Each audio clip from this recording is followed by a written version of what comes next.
Buying cards. Most people love to do it, but not everybody knows how to do it efficiently. Today, we're going to talk about how to actually buy cards in a meaningful way that results in a positive transaction between you and a seller. So, first things first, there's a few different things to consider that are kind of platform specific, but today I'm going to start out with just general best practices.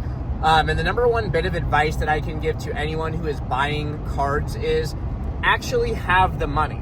And I know that sounds like the most redundant thing on planet Earth, but bear with me here. A lot of times people will reach out, and I'd be lying if I said at some point in my life I hadn't done the same thing. I'm sure 2019 Drew or 2020 Drew probably did something like this, where I was window shopping for an item and I saw it and the price I didn't think was terrible. So I just asked hey, would you take this XYZ price? And seller says, sure. And then you just kind of leave it hanging in dead air. Well, that is a pretty lame idea because you literally named your price and then flaked out on the deal. And so that definitely hurts sorry, I wasn't trying to lean into the camera, lean in for a kiss or anything like that. But, that is just it's you flaking out on a deal, and that negatively impacts your reputation, which does matter a lot in this space. So that's something to keep in mind. It's if you're going to negotiate for something, or if you're interested in buying something, you express interest, have the money ready. Before you even send the message, that's number one. Now, from then, let's talk about eBay, for example. There's the ability to enable make an offer on eBay, and some sellers have that option available. So if that option is available, it makes sense to make an offer on that item, because it's almost like the seller's inviting you to do so. However, most people will have an auto decline set up specifically to rule out obnoxiously lowball offers.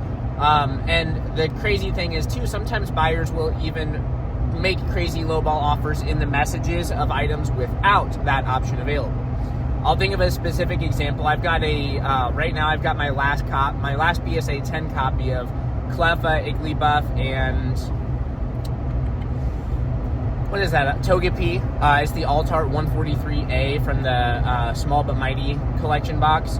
Well, I've got my final PSA 10 copy of that listed for $530, which is around market price. And I had somebody message me last night, no offers enabled on my listings, because most of my listings just sell for the asking price or whatever. But this guy reached out and was like, hey, will you take $400? Well, if you do some scratch out pencil math on a napkin real quick, that's that's a substantial discount on an item. What is that, 60% of my asking price or something like that? No, respectfully, no thank you is what I said back. But messages like that are kind of wild. You have to kind of know what's reasonable. There's a big difference between asking for 5 or 10% off, which honestly most people will oblige you with, versus some kind of crazy multiple, you're asking for 40% of market price or 50% of market price on a highly liquid item. It just doesn't make sense. So also know how to negotiate in a way that's respectful and mathematically makes sense to do. Okay. And so with that said too, the last thing that I would say as a buyer's, and this is one that I'm very guilty of, I tend to be, I could be a micromanager if I allowed myself. If I didn't stay on myself about this, I know that trait could kind of produce itself in my life. But you can't micromanage the seller. Particularly right now, I have the deal out for a first edition base set Charizard that I'm purchasing. And I would love to have that card in my possession right now because, obviously cards are doing crazy things, blah, blah, blah. I want to get it sent off to PSA as quickly as possible in lieu of the 30th anniversary. However, the seller hasn't shipped it yet. And it's if this goes on for another week, I will send them a message, because that is a little bit beyond what's reasonable. But what I'm not doing is sending the guy a message every hour during business hours every day. I'm not bombarding this person with messages, annoying him, driving him crazy, just because I feel in my heart that I want a card. And so that's something to keep in mind too, is like have a little bit of patience.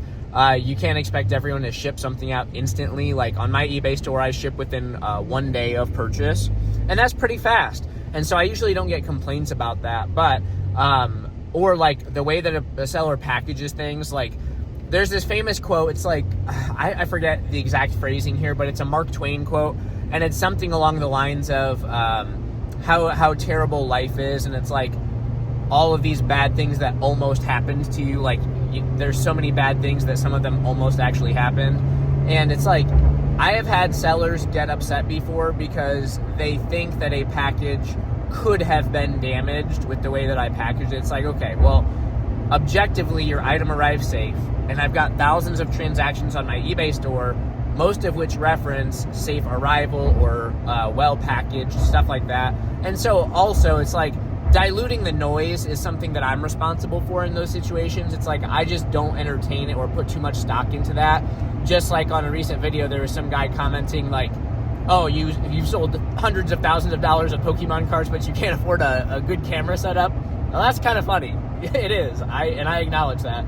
But it's like, you just can't take too much stock in that type of thing. So it's like, as a buyer, if nothing actually went wrong, you can't sweat it, because then it's just, you're stressing yourself out is what that is. And I know that particularly with the amount of new people and new purchasers in this space, things like that are a little bit more likely to happen right now than they historically have been. And so this is just like a good reminder that sometimes you just have to kind of like take a breath and calm down, because things will work out. So with that said, those are, I think, my 3 biggest tips for buying cards. Make sure you actually have the money. If you're going to negotiate, make sure that it's in a sensible fashion. And then also, don't sweat the small stuff. I think that if you focus on those 3 things as a buyer in the Pokemon card space, you're going to have a much better time engaging with sellers, and you'll actually have like more success buying cards that you want. So with that said, thank you all for watching. See you on the next one.